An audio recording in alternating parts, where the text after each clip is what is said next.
온라인 커뮤니티에서 갈무리되고 있는 국내한 골프장의 공지글입니다. 일본산 차량 출입 금지 공지 안내라는 건데 지난해부터 시행 중인 일제 차량 출입 금지를 계속 이어가고 있다고 적혀 있습니다. 네. 다른 글 부분을 보면요.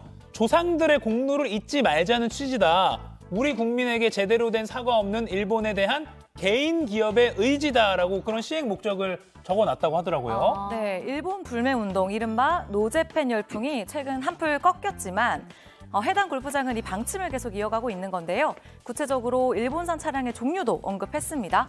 이 차들은 해당 골프장 출입 시 주차장을 이용할 수 없고 또 골프백을 싣고 내려주는 백 서비스를 받을 수도 없다라고 적혀 있었는데요. 누리꾼들은 누구도 하기 힘든 걸 실천하는 모습 참 멋지다. 이 골프장을 응원하는 이런 반응도 있었고요.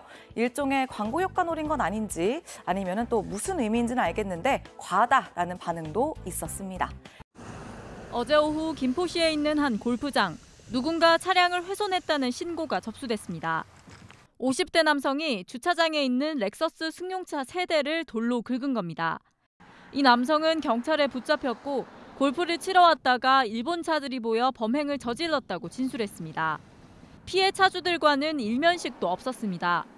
이 사건이 알려지자 시민들의 비판이 이어졌습니다.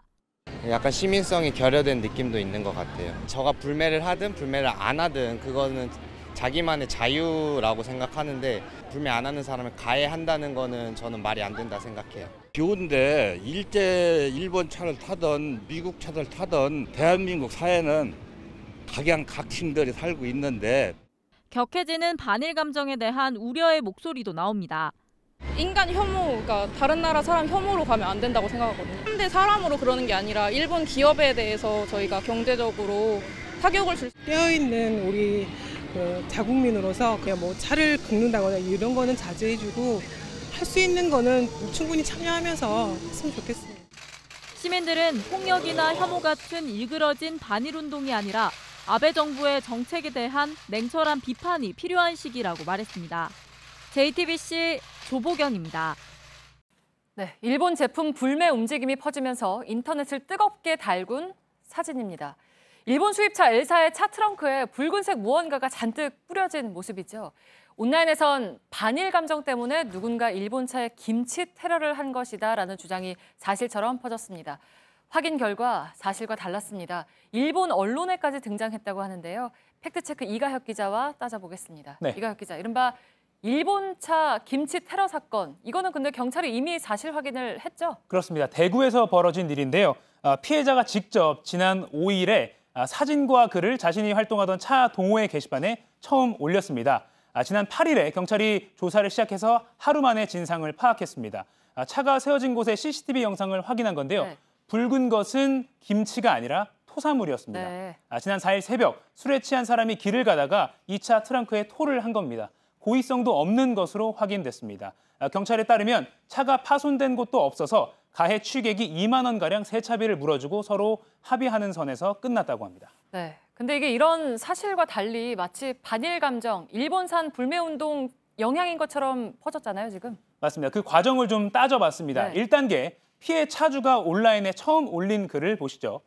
김치 테러라는 용어를 쓰긴 썼지만 어디에도 일본 제품 구매, 불매운동 또는 뭐 반일 감정 이런 것 때문이라는 내용은 없습니다. 네. 그냥 자신의 차가 이런 피해를 입었으니까 좀 어떻게 처리를 할까요? 라고 동호 회원들에게 조언을 좀 해달라는 취지였습니다.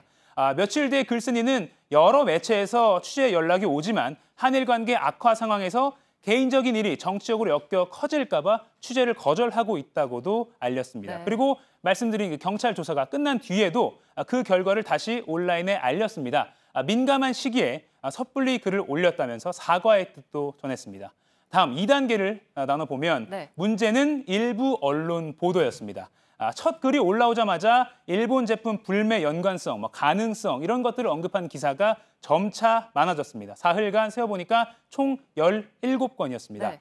처음에는 추정된다거나 가능성 정도로 언급한 수준이었지만 시간이 흐르면서 점차 기사 내용은 김치 테러가 맞고 반일 감정 때문인 것이 확인된 사실처럼 바뀌었습니다. 네. 반일 감정이 크다고 보여주는 근거로 또 일본차 주인들이 불안에 떨고 있다 이런 식으로 해석되기도 했습니다. 네. 근데 이제 보도 과정에서 좀 엉뚱한 사진도 퍼졌다면서요? 네, 바로 지금 보실 이 사진입니다. 역시 일본 수입차 엘사 브랜드 사진인데요.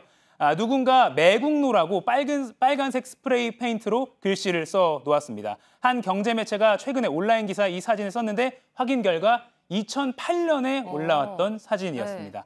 하지만 앞서 김치 테러 사진과 맞물려서 둘 다 최근에 일어난 커지는 최근에 이 반일 감정 이런 것 때문에 일어난 것이다. 뭐 그런 상징처럼 퍼졌습니다. 네, 그러면 이 사진을 쓴 보도는 사실상 오보인 거죠? 그렇습니다. 확인해보니까 지금 이 기사는 수정이 된 상태였습니다. 하지만 문제가 또 있습니다. 이렇게 잘못 퍼진 기사 내용이 일본 언론에까지 등장을 했습니다. 극우 성향이라고 불리는 산케이 온라인 기사를 좀 보시겠습니다.